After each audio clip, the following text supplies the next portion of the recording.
It's the bird emergency. I'm Grant Williams. I'm a bird nerd. And today, this is the dessert, helping number 3 for World Albatross Day 2021. And so far, you've had New Zealand, the Southern Pacific, the Southern Ocean, Gough Island.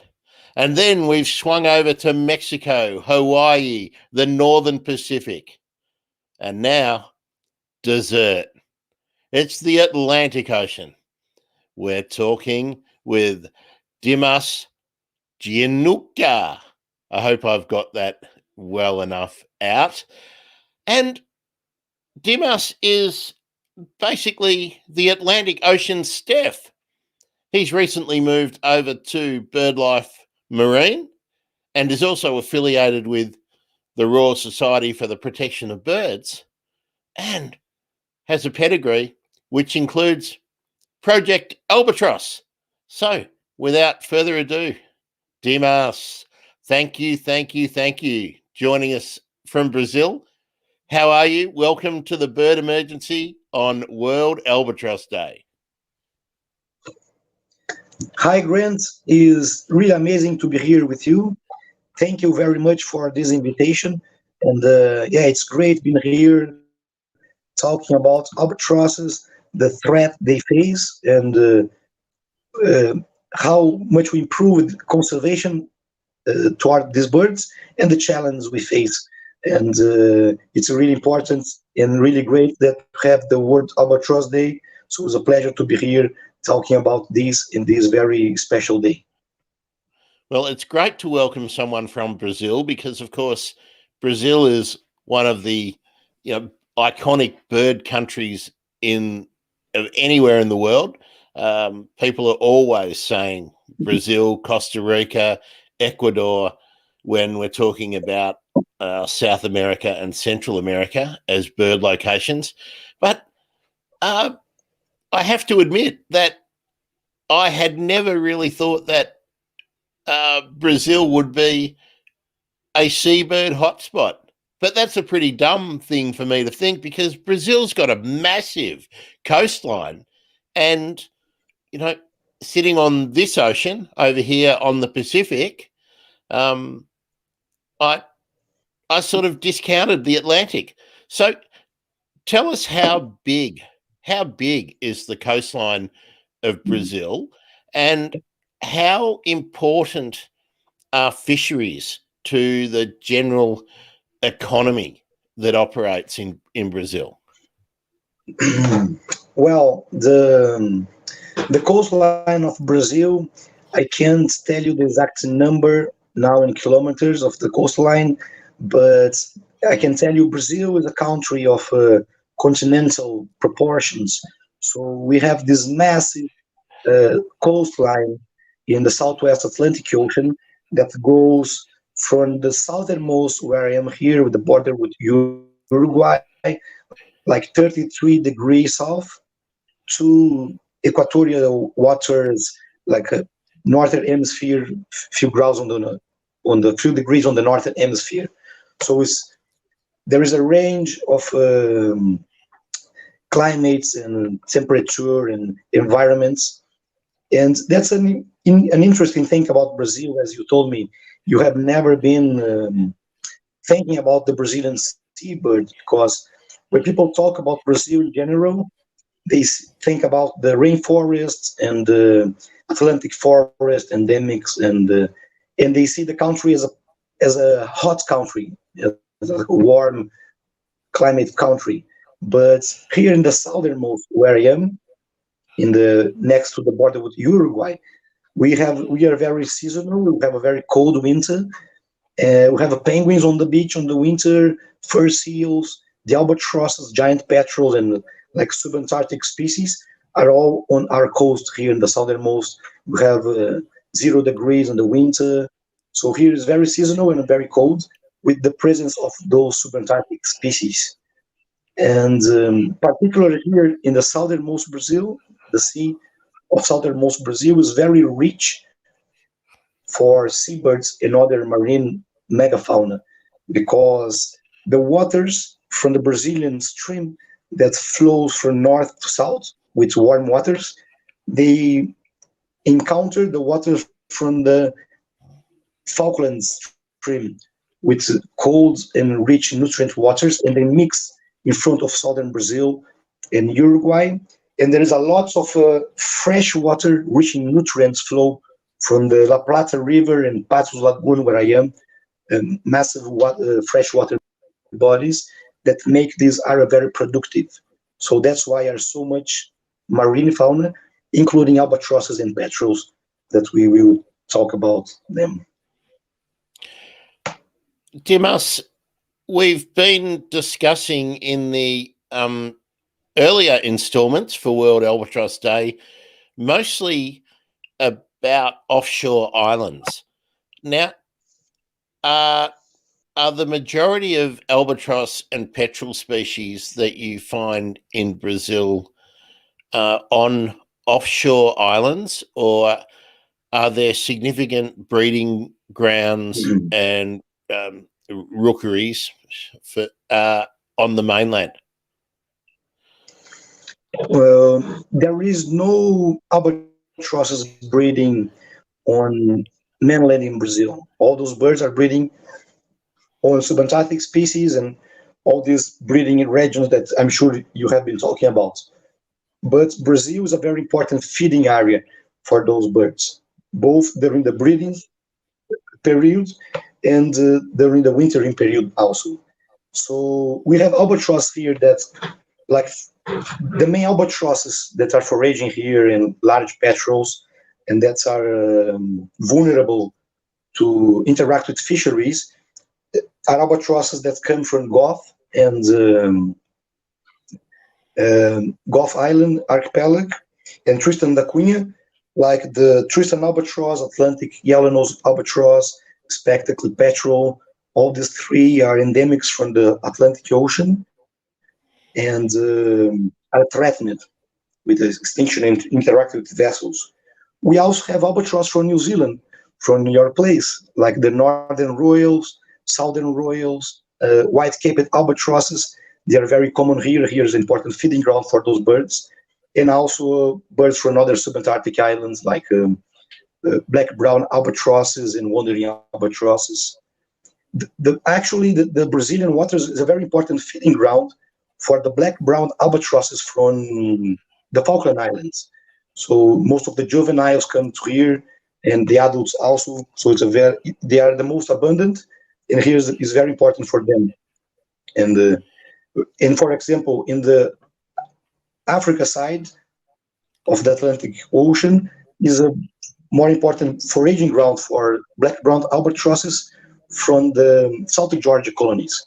So there is also this differentiation between birds from different colonies and the areas where they forage at sea. So, and also we have northern migrants, like shearwaters that come from the northern hemisphere, like Manx shearwater, Cape Verde shearwaters, Scottish shearwaters. All those birds are also abundant here, and here is important feeding ground for those birds. Dimas, can I ask you about the different ocean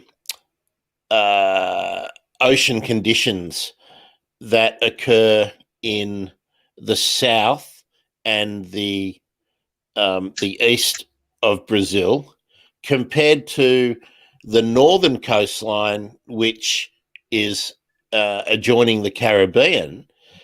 Are there different populations of seabirds that frequent the Caribbean than frequent the more southerly and eastern coast of Brazil?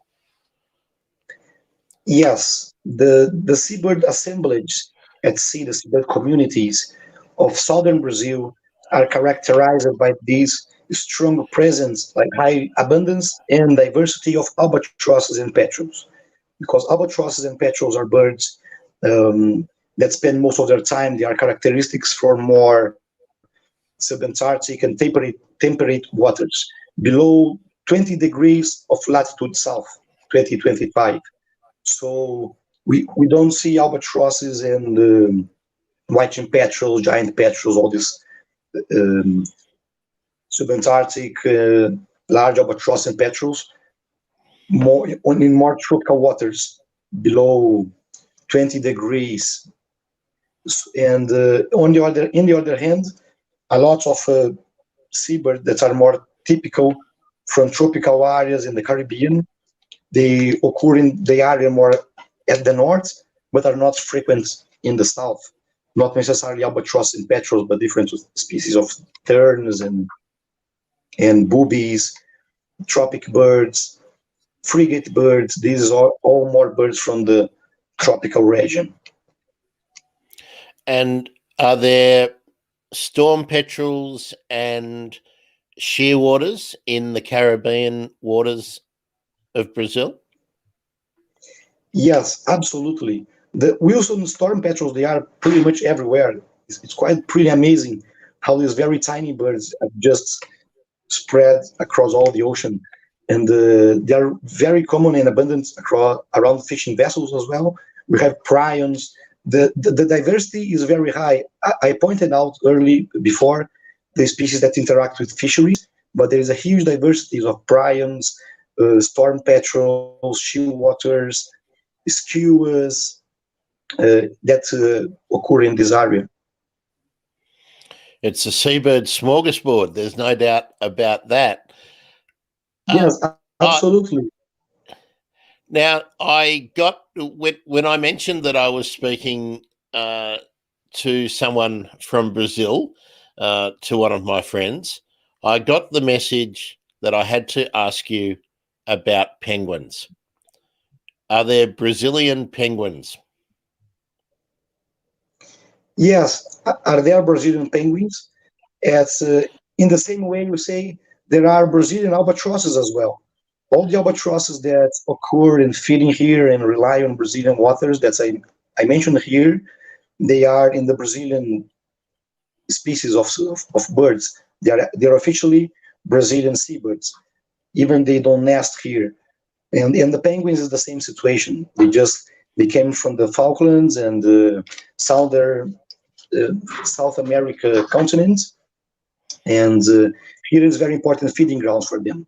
So the juveniles, they all, after they born in the summer, all juveniles migrate to Brazilian waters during winter when it's harsh there, and they follow these movements of the Falklands current that's seasonally they comes north to Brazil, here to my region, and during the summer retreats to more Patagonian areas. So they follow this seasonal movement.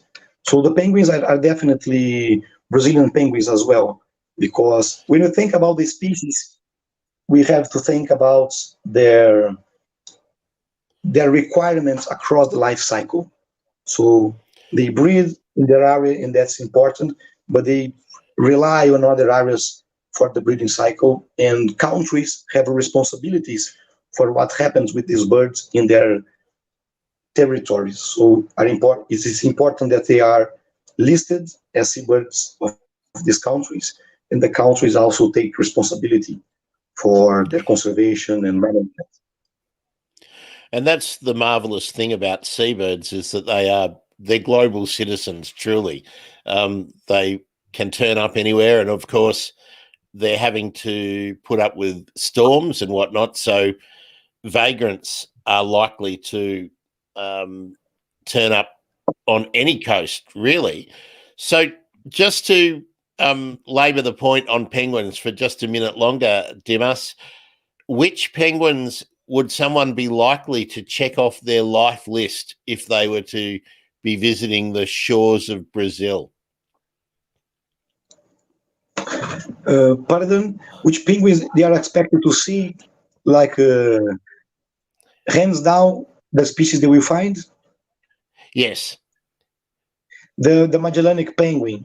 That is the Brazilian penguin. It's the one Okay, that's here all the time. Now in the winter here, when I live on Cassino Beach, southernmost Brazil, is a 220 kilometer single beach that comes goes from the Patrons Lagoon estuary to the border with Uruguay. So it's a massive single sandy beach. And penguins are, we can find them on the beach. We can find giant petrels and albatrosses flying near the coast. We can spot them from the beach. So this area is located, is considered as the northern limit of the Patagonian Sea. So all these Okay. Patagonian creatures, Uh, marine megafauna, they also come to be. okay. So, um, I'm assuming that you Hello, have hello. caught. I think I miss you. Yeah, Dimas, can you hear me? Hello, Dimas. Oh, there we Hello, go. hello. Can you hear? Yep, I can hear you. Can you hear Yes, me? Yep. yes, Okay. Um, can we just talk a little bit more about some of those um, other coastal birds? Uh, penguins, plovers, cormorants. Are they all uh, in your region in Brazil? yes, absolutely. And that's good that you asked this question, because first I have to briefly describe what it looks like where I live. So it's a massive coastal plain, and I live on the estuary of a massive coastal lagoon, one of the largest in the world. That's called Patos Lagoon.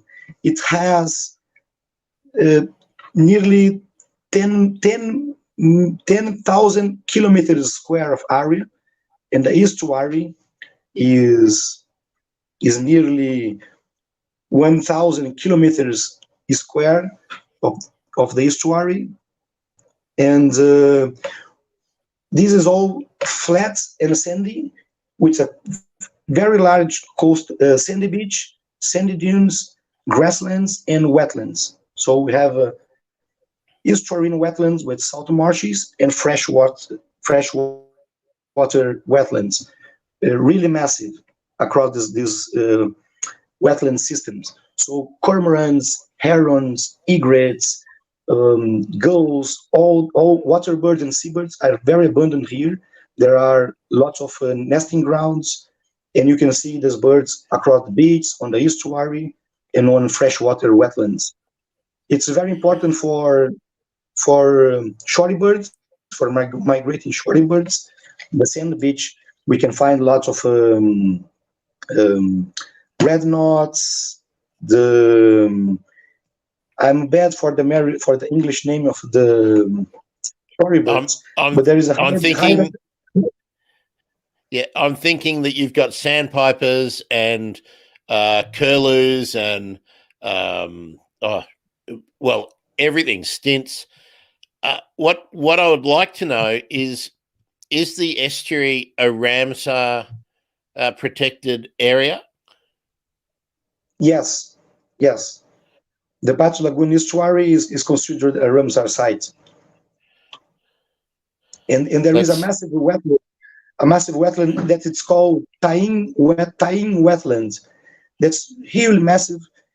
Have you heard about the Pantanal, Brazilian Pantanal? When you have storks, water birds. It's quite iconic region from Brazil. Here is like the Pantanal, but in the southern. All these massive wetlands and coastal lagoons that are very important for water birds.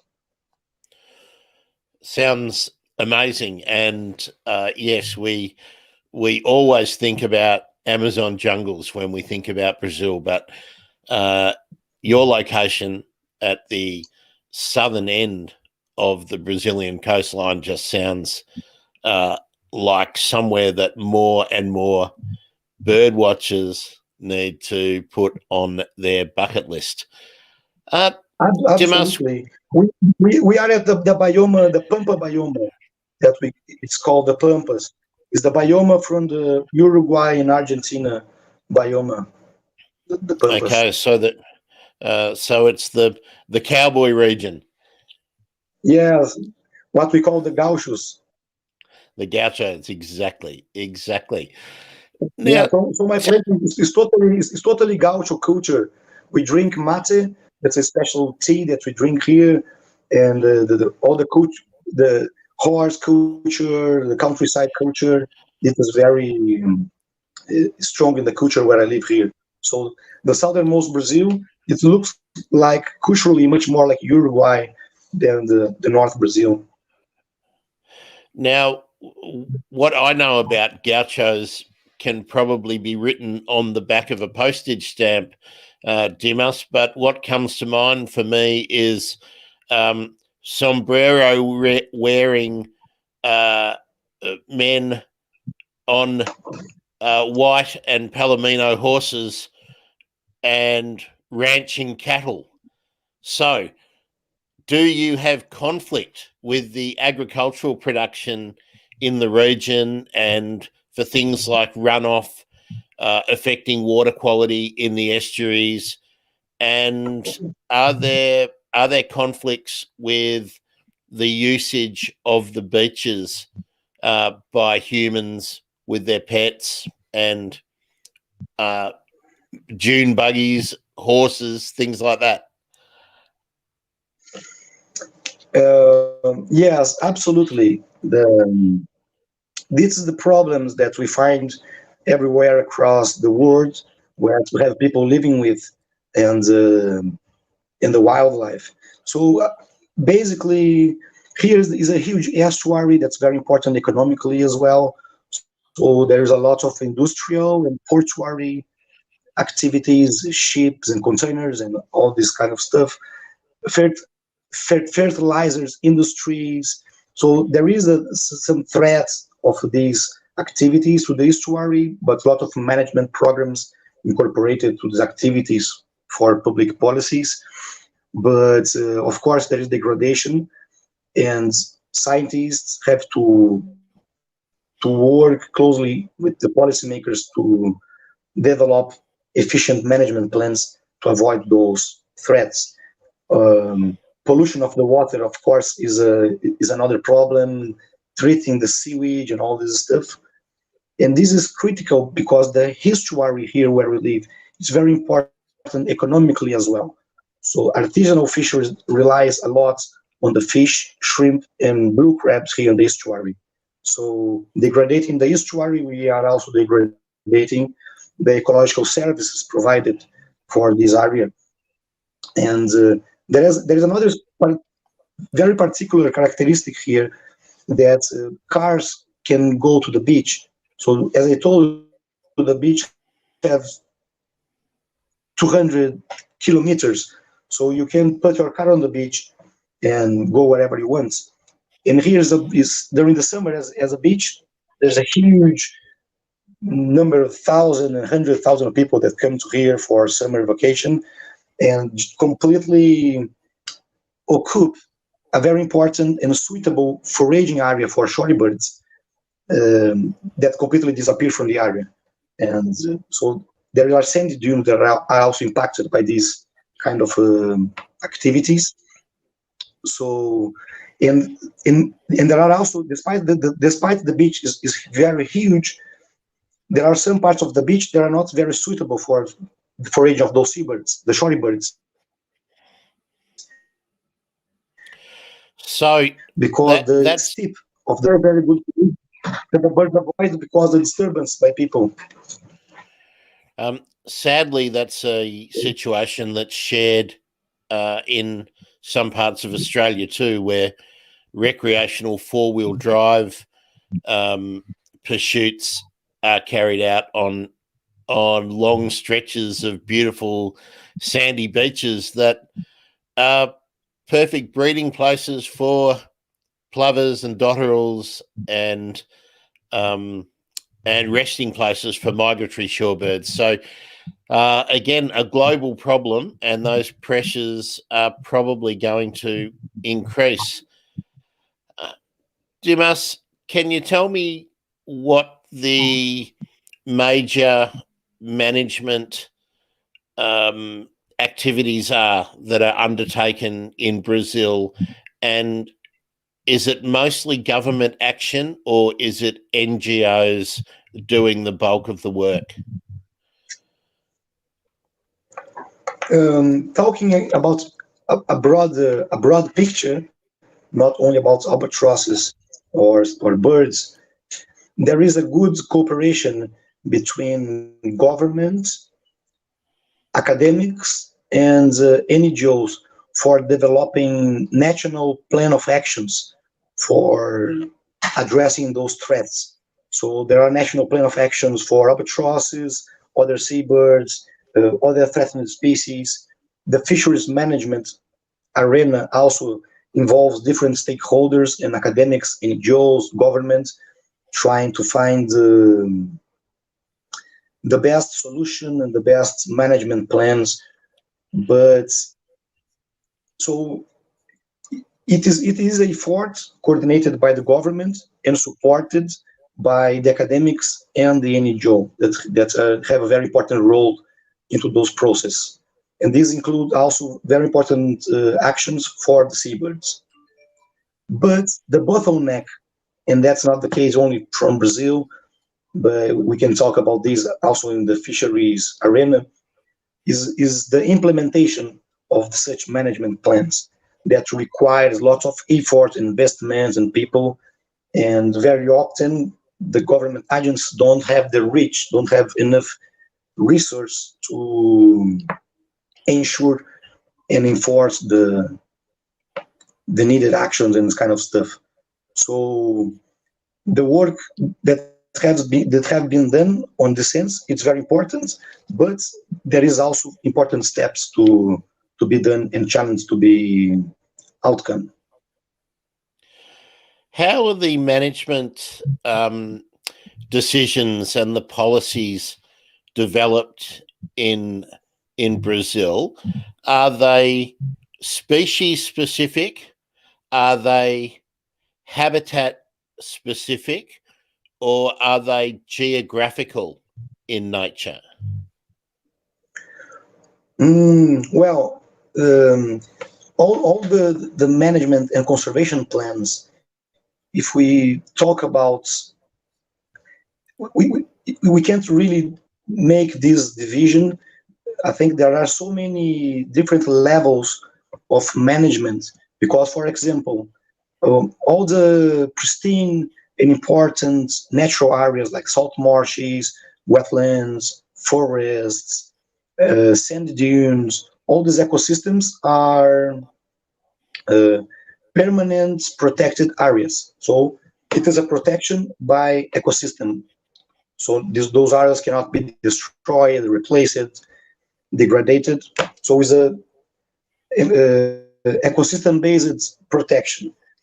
For example, there are threatened species, the list of threatened species that will be protected on the species level, of course, grouped by threats and everything. There are national plan of actions, and most of those plans of actions, they target group of species that are under concern. For example, seabirds, marine mammals, small marine mammals, albatrosses, and so on. Fish, freshwater fish, marine fish. So there are different levels on species, on threatened species in ecosystems that the management plans are developing, and also different levels of organization and from laws. Uh, I can even list so many levels of legal instruments and actions that cannot be, I wouldn't be fair listing, making a list here, but just presenting this broader picture.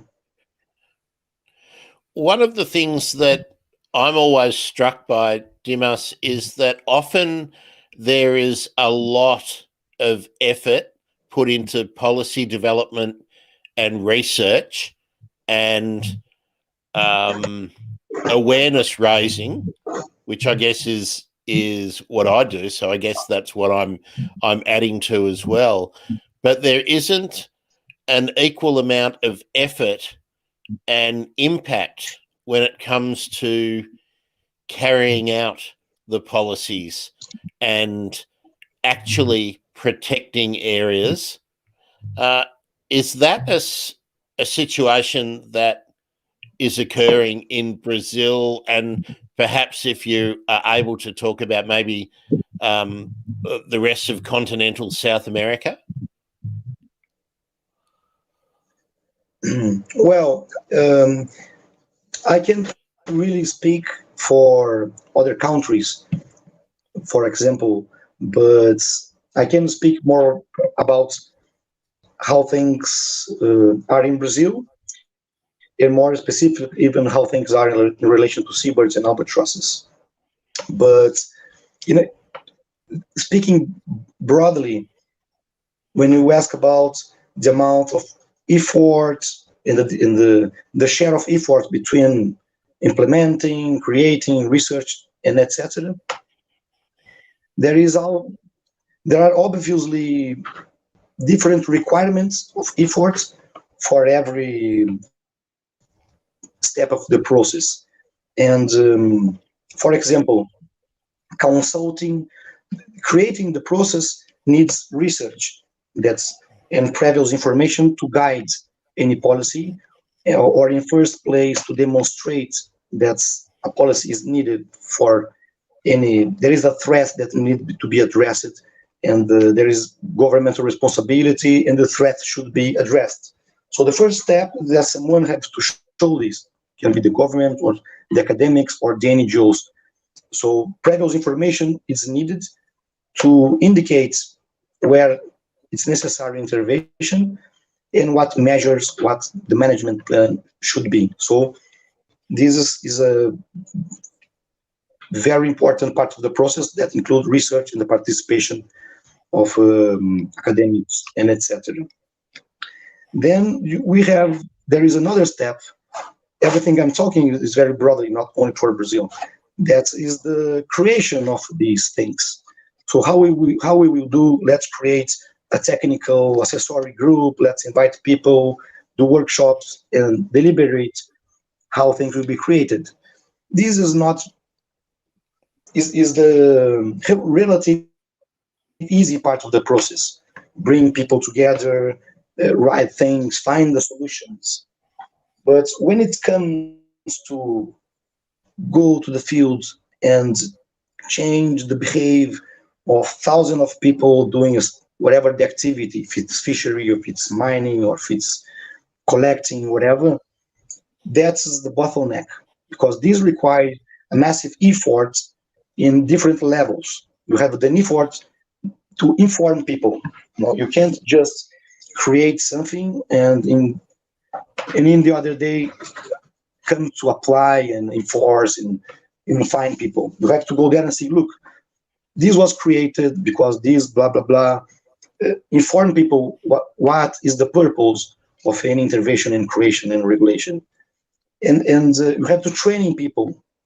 If the change, like in seabirds, it's involved using bird scaring line, line weighting. So you have to train people to use this measure that they are not used to or would use in different ways.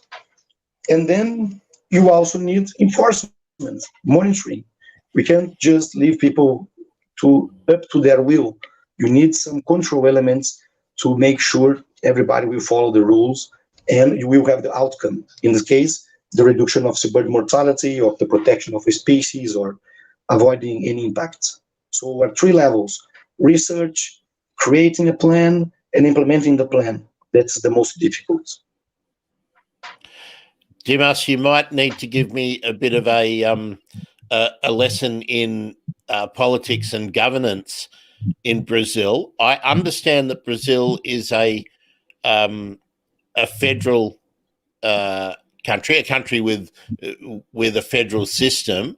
So policy, I would think, is developed on a national basis, and then states would have their own special areas of concern and probably developing more localized policies. and programs, but do you have a lower level of government similar to what we have here, where the actual works on the ground, so things like weed control and erosion control, dune management, finding the people who are driving their four-wheel drives into protected areas, that happens at a lower level of local government.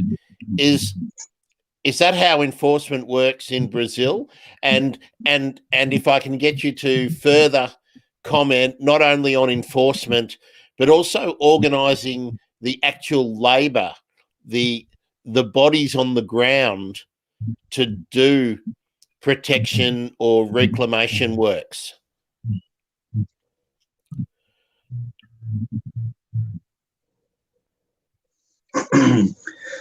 Well, there are the government system in Brazil as we have the national state level, and then we have state levels.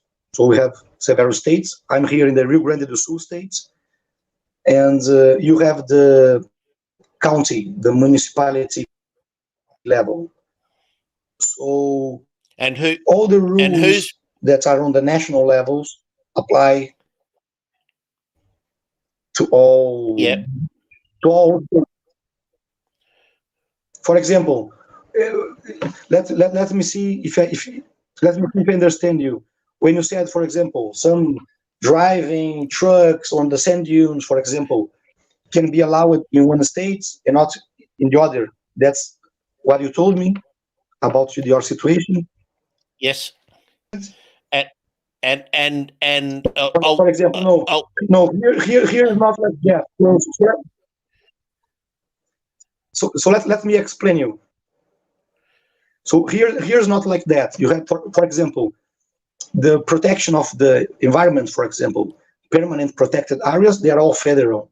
So it applies to everybody. It's a federal law. And all agents like the police on the streets, environmental surveillance, federal policy, different kind of policies and enforcement agents can find and enforce the environmental protection across the states. But there are some different levels. States can be more restrictive. Like if here in the southern Rio Grande do Sul states, we want to be more restrictive in relation to some conservation aspects, we can, but we can't be less. Okay, I understand that. And if you were organising something through your work at BirdLife, perhaps protecting a particular area in your region that involved signage and maybe fencing off some dunes or some particular vegetation, would that be organised in conjunction with the local government, or would that be done hand in hand with the state government, or would that be done with a federal agency? All the options are right. You can make any project. Here in my municipality, there is now a municipality project for restoration of salt marshes in partnership with the port, like the cargo port. But we can make, in the state level, we can make projects, and in the national level. So there are environmental and conservation projects on all levels. Okay, now can we sort of move a bit more to something that I've asked everybody so far in World Albatross Day, and that is how important generally within the Brazilian population and in the sort of political considerations that people make when they are heading off to vote, how important is environment, conservation, climate change these days? Would you give it top 3, top 5, or top 10 for most people? Unfortunately, I can't. No, I can't number the main reasons, like priorities for which people vote in Brazil.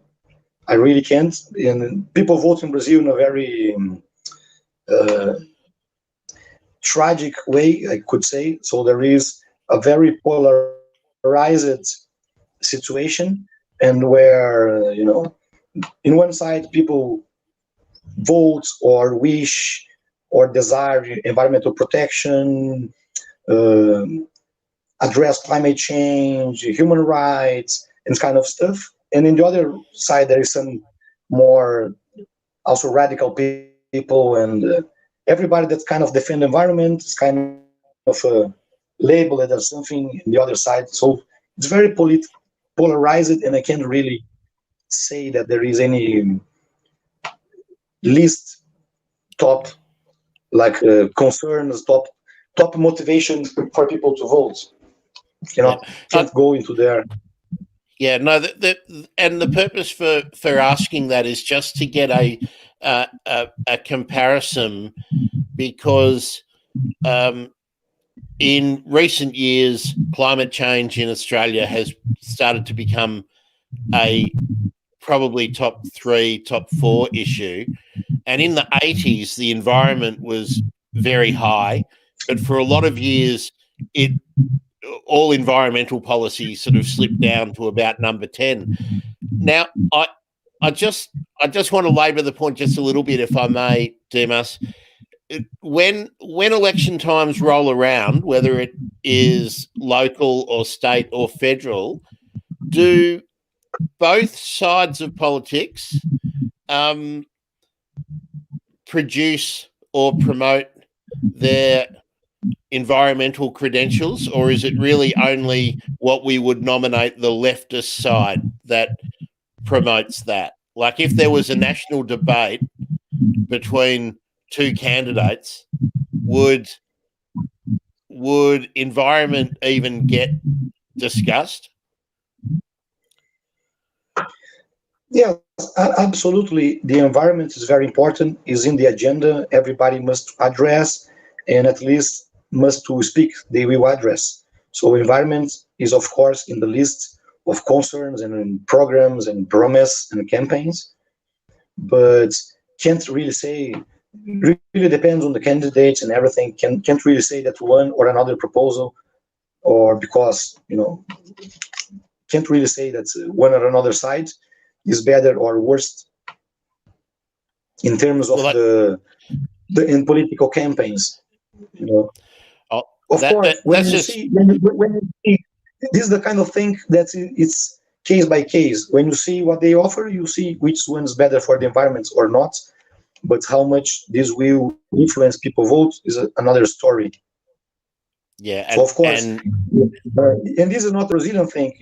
Anywhere there are difference in the management plans for the environment between candidates, and that's something normal.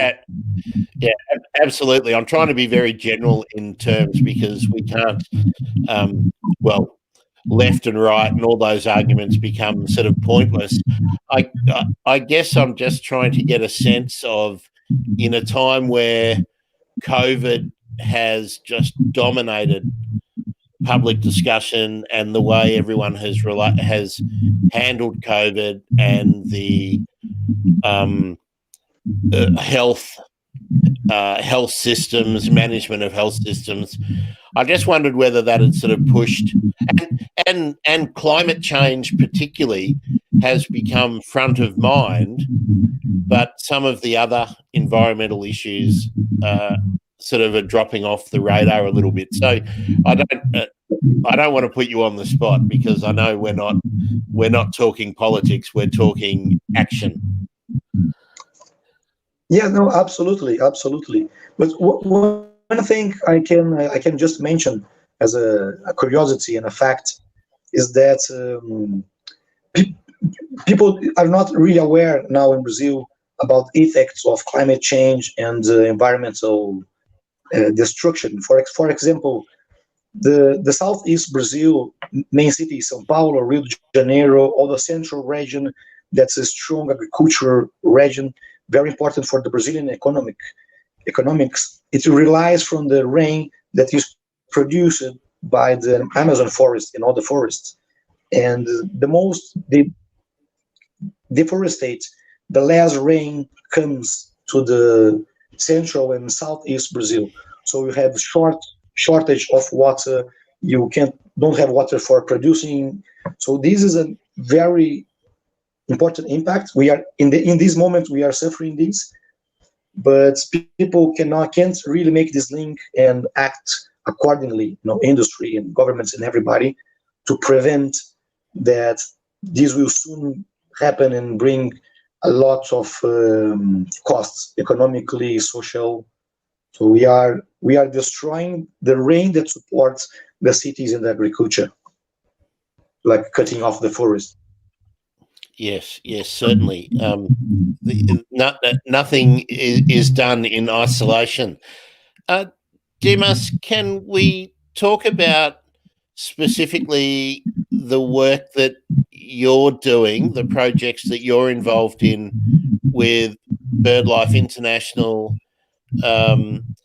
and with RSPB? What are the major threats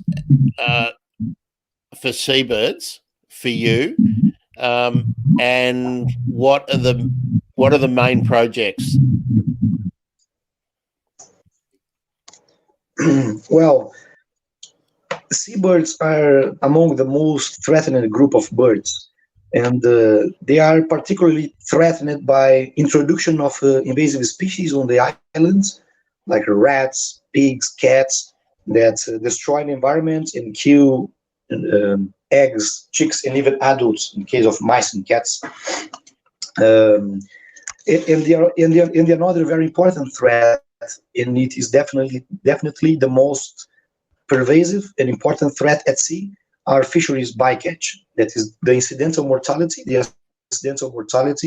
in fishing gear. So seabirds in general, they are very vulnerable to get entangled or hooked in fishing gear because they are attracted to fishing vessels. So they pack around fishing vessels, they aggregate in large numbers, attracted by the discards, fish discarded goods, offal, and the baits, discarded baits. And these result in interaction with fishing gear. They can be entangled on nets, they hit the cables of trawlers and gets injured, they drop. And when the long line vessels are navigating and deploying the long line with the baited hooks, the birds follow the vessels, trying to take the baits, and they take the baits most of the time, but eventually they get hooked and draw. So there is a huge mortality affecting particularly albatross and large petrels in global longline fisheries. Both the pelagic, the surface longline for tuna, swordfish, sharks, and the demersal, that's the bottom longline that targets demersal, like fish on the bottom of the ocean. And another thing important to point out is that albatrosses and large petrels are so threatened because their history of life, their life cycle, they breed very slow, they sexually mature very late. The large albatrosses, like the wandering albatross, mature after 10 years on average, and they lay a single egg, and the breeding process takes a whole year. It's like around 4 months incubating the eggs and age provisioning the chick. So it's a single egg, 1 year of care, and this chick, if survive, will come to breed in 10 years. So they just can't breed enough fast to replace the artificial mortality. So the natural mortality is very high. They don't have predators. Once they are adults, they basically die by senescence when they get old and this kind of stuff. So when we introduce this increased mortality rate, the populations simply can't recover, are very impacted for that. And So because that's 15, now 15 of the 22 species of albatrosses are now threatened with extinction, and mostly because fisheries bycatch, and of course other cumulative threats like invasive species, environmental, climate change driven environmental change that affect food availability, environmental conditions on breeding areas, like strong storms, kind of things also affect their breeding areas, can kill chicks and kind of stuff. So, apart from the global efforts that BirdLife and other NGOs like Royal Society for the Protection of Birds are doing, what specific actions are occurring in Brazil and that you're involved in? Well, I have to briefly tell a history here. So the concerns in working for protection of albatrosses and investigation bycatch, working with fishermen, it started with Projeto Albatroz, that is a Brazilian NGO, and this started in the 90 and 90. So last year, Projeto Albatroz was 30 years old of existence, and the work have been basically developing partnership with fishers, going to the port, talking to fishermen, establishing a network, collect information about seabird bycatch, and developing mitigation measure on board fishing vessels, bringing the fisherman as a partner for doing research and experiments at sea. So of course, through these 30 years, this work evolved and improved. And on 2008, the Albatross Task Force came to work in Brazil, and it was developed in partnership with Project Albatross.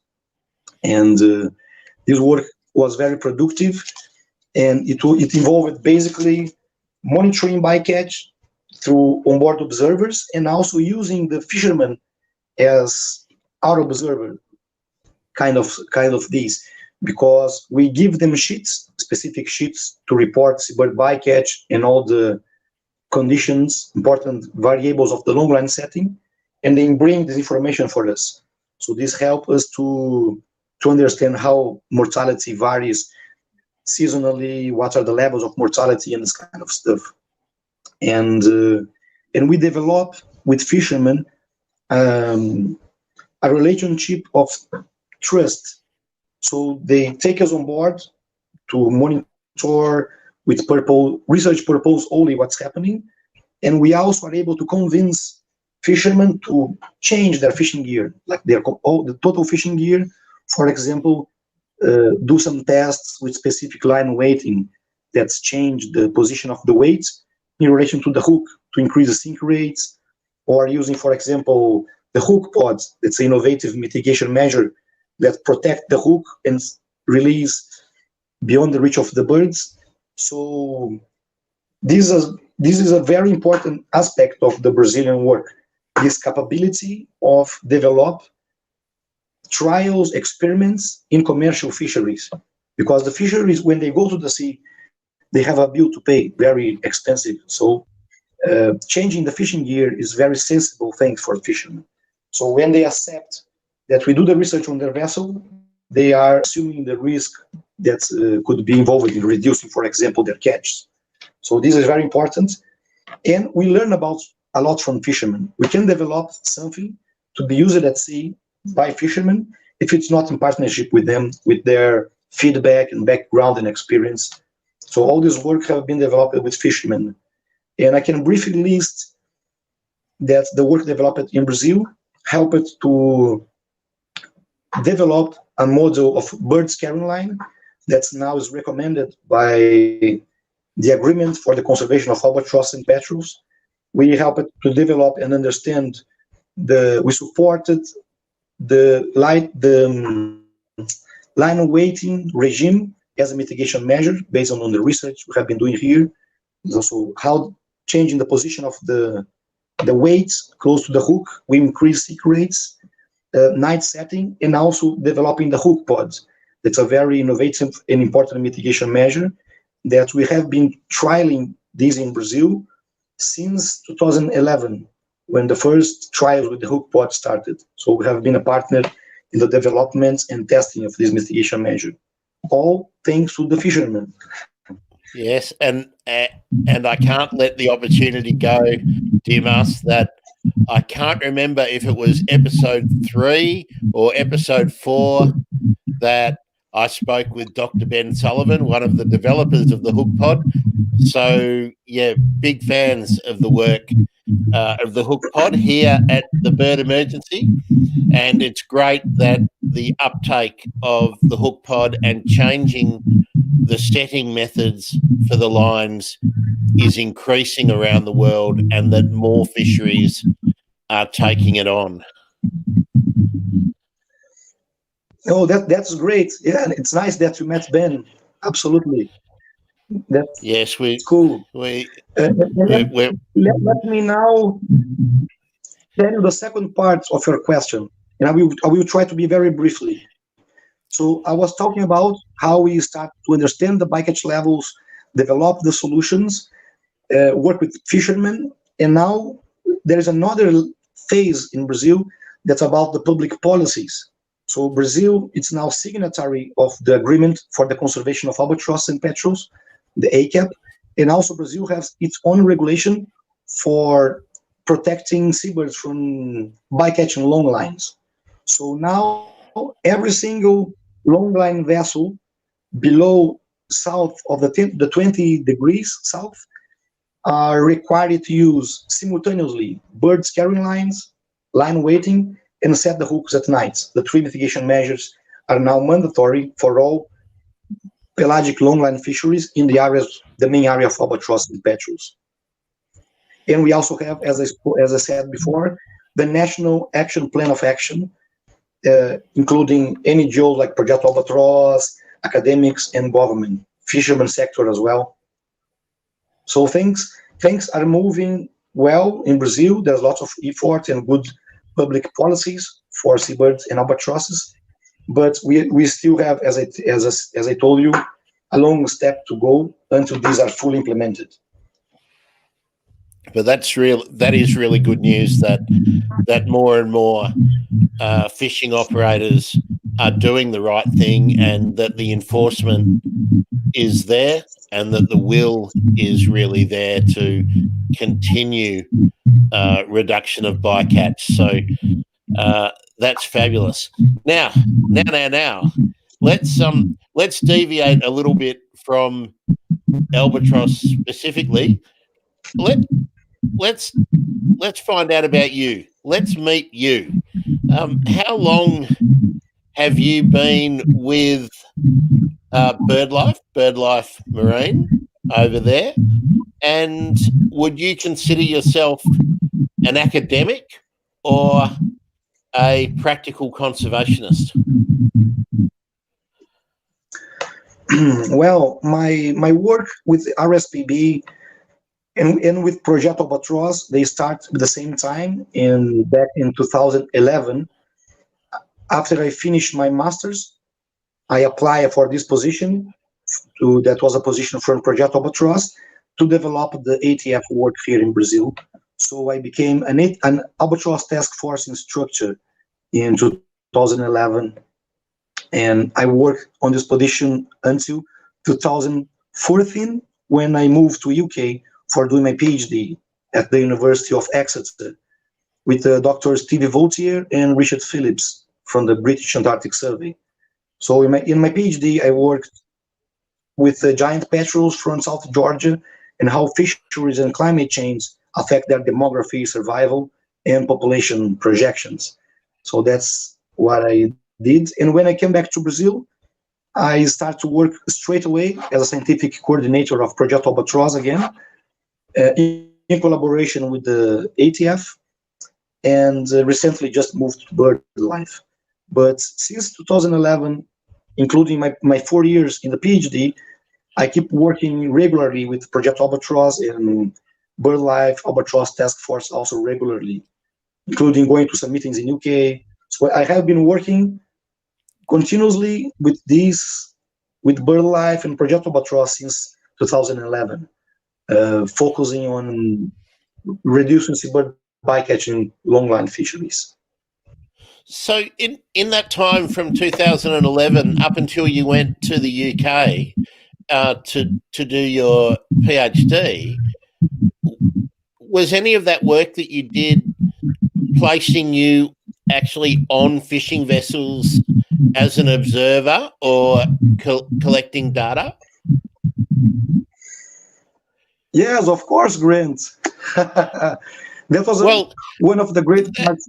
That was a great part of the process. You know, I was waiting you to ask about this, because that's one of the things I try and do with the show, Dimas, is to actually explain what people do. Because when we see a picture of you on a website and your title, your position description, that doesn't often tell us what you actually do. So you've been out there on the boats, dealing with the fishermen, helping them collect and collate records, making sure that the record keeping is accurate, and then you are also back in the office with the rest of your team, analysing data and then communicating that to all the policymakers, decision makers,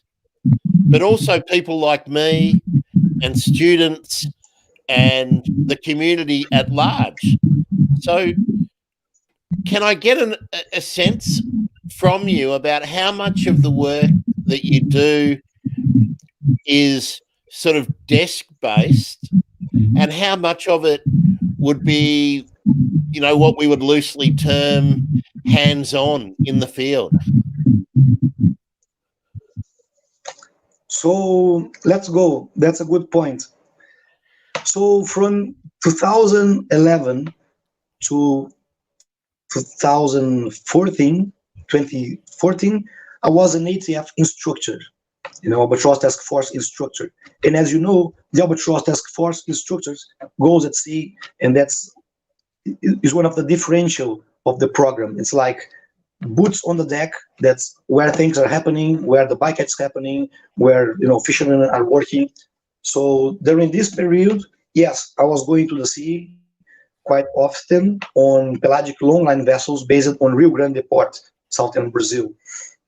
And those vessels are wooden or steel vessels, but pretty small, like in average 25 meters. Yeah, and they are performing fishing trips from 2 weeks to a month. And are they? Sorry, Dimas. Are they basically independent owner operators, or are they part of a larger fleet and working from what we would nowadays term a factory ship, a mothership? Before answering this question, I forgot to thank you for my job describe that you did. It was really precise. The things you told about how the work was, it was really precise. And I was working in all the levels, from the deck of the vessel, trailing mitigation measure, training fishermen, going to conferences, working papers, analyzing data, and engaging with the public and policymakers and that kind of stuff. So it was all levels of the work I was experiencing at the same time, and that was great. Then when I moved to UK, I was doing lots of field work as well, but on islands and kind of stuff. And when I came back to Brazil as a scientific coordinator and I was also the team leader of the task force.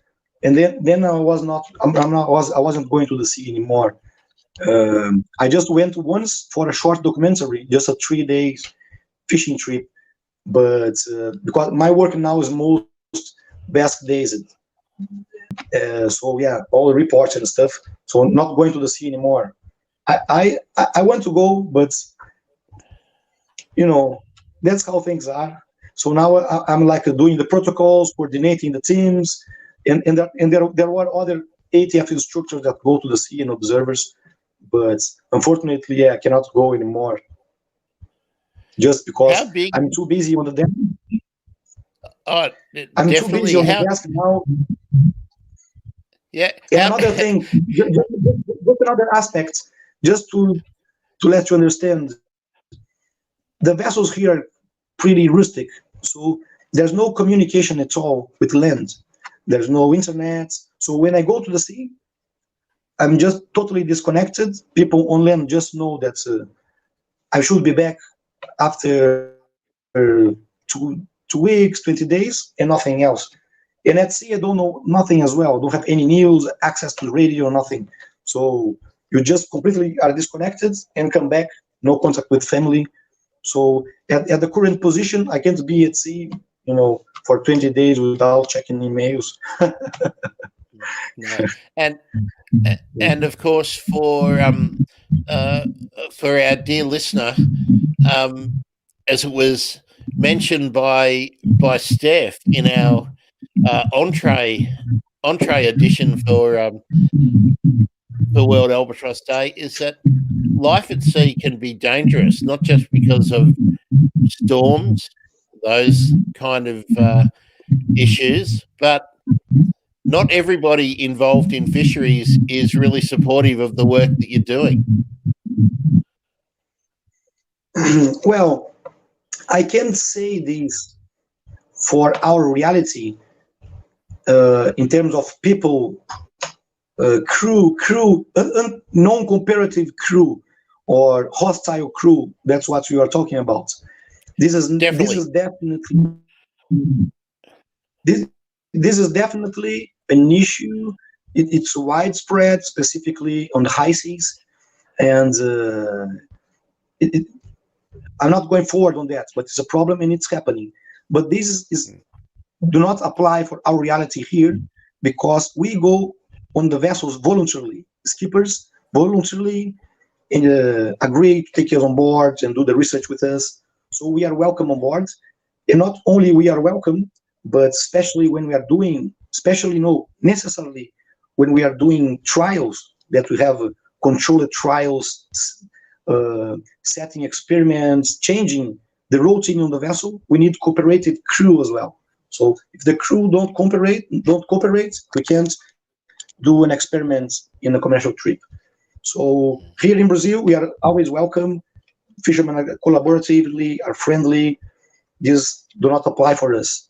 But the fishing vessel is a dangerous place. So there is this engineer, you have this main line. If the main line breaks, it can like hit you and cut you badly and injure you. There are storms. We are on the deck all the time. There are sharks coming on board. You can follow, you can hit, you can follow from the board. So it is a dangerous environment, but with training and being cautious, everything's fine. That's great. How did you find relocating from Brazil to Exeter in the UK? Well, I actually found great. I love it. I actually I was not living in Exeter. I was living in Falmouth, Cornwall. That's the Cornwall Oh, campus from Exeter. And beautiful. I'm a bodyboarder. So I like to live by the sea and riding waves. And eventually, accidentally, I ended in Cornwall. That you have just amazing seascapes and amazing waves for surfing. So I was very happy. I was very happy. I loved my time there. And yeah, I was by the time someone with a light package, and so it was not a problem to move there. I really enjoy it, and I miss a lot. And for our listeners who are not familiar with Cornwall and have never been there, like myself, you can think about the TV shows Doc Martin and Poldark. That'll give you an idea of the scenery around Cornwall. It's that sort of southwest little dogleg on the island of Great Britain, or of the island of Britain. Dimas, what other species or what other birds take your fancy apart from albatrosses and seabirds? Wow, I really like the birds I'm most attached with are the ones I have been working with, and I really appreciate and enjoy their ways. And I have some particular way that I see these birds because I have been living with them. So the boobies, I really like the boobies. I have been working with brown boobies in the San Pedro and São Paulo archipelago. That's a very tiny rock in the middle of the Atlantic, 100 kilometers from the northeast Brazil. Is the further Brazilian territory into the sea. And so I was living on this tiny island. The whole archipelago fits on the soccer field. So it's very, very tiny, just a rock with a little house. And I was living there working with the brown boobies in 2004 when I was an undergrad. And I also have living among boobies, the masked boobies on Albatroz archipelago, also under my undergrad work. And in UK, I have been working with the gannets on Grasholm Island. So I'm really amazed by those kind of birds, the sulids, the boobies and gannets. And also in my masters, I have been working with herons and egrets and spoonbills, breeding ecology. I was all the time in their colonies, and so I really love those birds as well. How elegant the egrets are and all this fishing ways, and I love those birds also.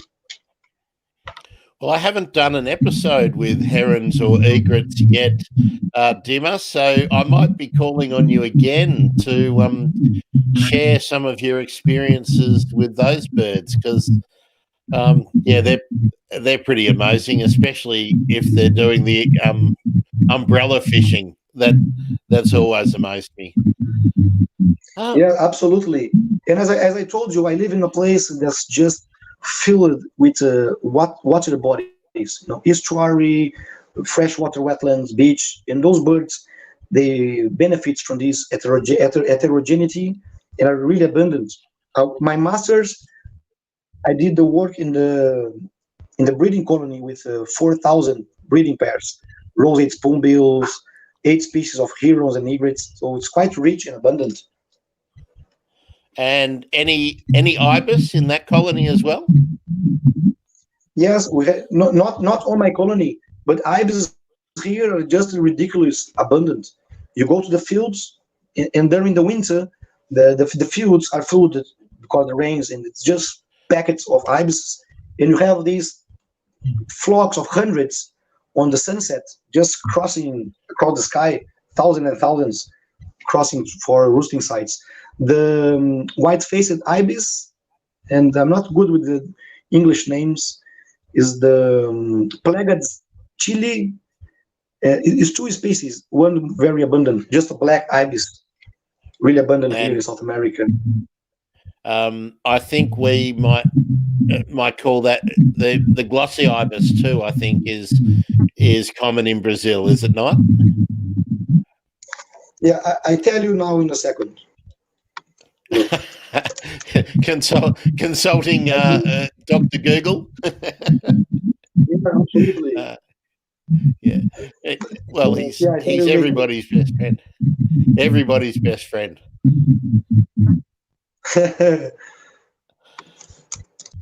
But absolutely, here I really love all the birds, and I'm not a birder. Definitely, I'm not a birder. I don't have my list, nothing like that. But eventually, when I moved to UK, first thing I did was buy, a guide just to see to understand what I'm looking around. But I'm not Uh, looking, searching, this kind of stuff. Not a birder at all. well, one of my standard questions in a usual episode of the Bird Emergency is about the field guide. So let's see. Did you buy the Collins guide in the UK? Sorry, pardon? Did you buy the Collins field guide in the UK? No, I didn't. The Project Albatross had some on their library, so I'm used to use that. And what I didn't catch which one you used. Was it the Sibley guide? Yes. Yes. Okay. All right. That goes on the scoreboard. Another one for Sibley. All right. Terrific. Dimas, are you about the ibis? Is the white-faced ibis the most abundant here? White-faced. Okay. Now, Dimas, you're obviously going to be continuing your work with BirdLife there, but are you looking to do any postdoc research? Not really at the moment, because I'm just starting this new role with the BirdLife. That's very similar with what we have been doing in the ATF in the country scale, but this is a work more focused on the high sea fisheries, on distant water fleets like Asian fleets. That we are working close with the observer programs, governments, regional fishermen organizations. So it's a work in the same level, preventing and understanding seabird bycatch, working with fishermen, developing solutions, but at this more international and high sea scale. So answering the question about the postdoc, not really thinking about doing the postdoc right now, but I'm involved in academic works as well. At the moment, I supervise a PhD student here in the Federal University of Rio Grande about bycatch in some demersal longline fisheries and artisanal fisheries in Brazil. And I'm eventually work with other partners in academic stuff. So again, answering your early question, if I'm academic or a practitioner, I'm considering myself the both. I like to do the research and write papers and I like to do science in academic level, but I also like to be involved and engaged with stakeholders and practical level of stuff. Terrific. Just about your team there at BirdLife, in working out of your office, how big is the team? Well, at the moment, the team on my physical office is just one. That's myself, that work most remotely here from Brazil. But I work in a team that's I would say directly involving like 10 people across the BirdLife Marine Program, because these also include teams on other countries that are based in Japan, Taiwan, South Africa. So I'm connected with people across those teams. So the team in the office, it's quite big, but on the physical office is just myself. I don't have a team here with me because I'm now working with more this international stuff. But when I was on Project Albatross, we had a team of two people here, three. Me as a scientific coordinator, but based in Rio Grande, an ATF instructor, also based with me, and a trainee from the university, undergrad student, that I also supervised in her final project. So it was a team of three engaged in going to the port every week, collecting data with fishermen, preparing, deploying hired onboard observers. We have other observers we hired, training and deployed. So we were involved on doing this work. So, dear listener, the purpose of that question is so you can understand that this important work gets done by small teams, dedicated teams, highly skilled teams, and really without a lot of backup. So it's great. It's great, Dimas. Thanks from me, and I'm sure many of the other listeners around the world. Thanks for doing the work, because it's crucial. Someone has to do it. Someone needs to be looking out for albatrosses. Thank you very much, Grant, for the opportunity. And that's what you said. It's really true and important that there is a lot of people across the world doing amazing stuff, and small teams and small organizations, but those work become more effective when these individuals or small teams become connected and working in synchrony, like it happens in ATF and other initiatives. So when we unite our individual capacities and dedication and work towards a common problem, this is much more effective, especially in the case of albatrosses, that are birds that have huge distribution across a lot of countries, and only coordinated efforts with different teams across different countries and in different levels of organizations are able to address this threat and definitely reduce the mortality of those birds and improve their conservation status. So the responsibility is international, and that's it. That's the message. That's happy right. World Albatross Day. Now I've managed to establish a couple of things today, Dimas. One, that nobody does your photocopying or brings you a coffee, so that's good to know. And the other thing is, I've worked out that seabirds don't read maps. Exactly. They don't read maps and they don't understand political borders. That's right. And neither do fish, which is an important thing when we're talking about seabirds.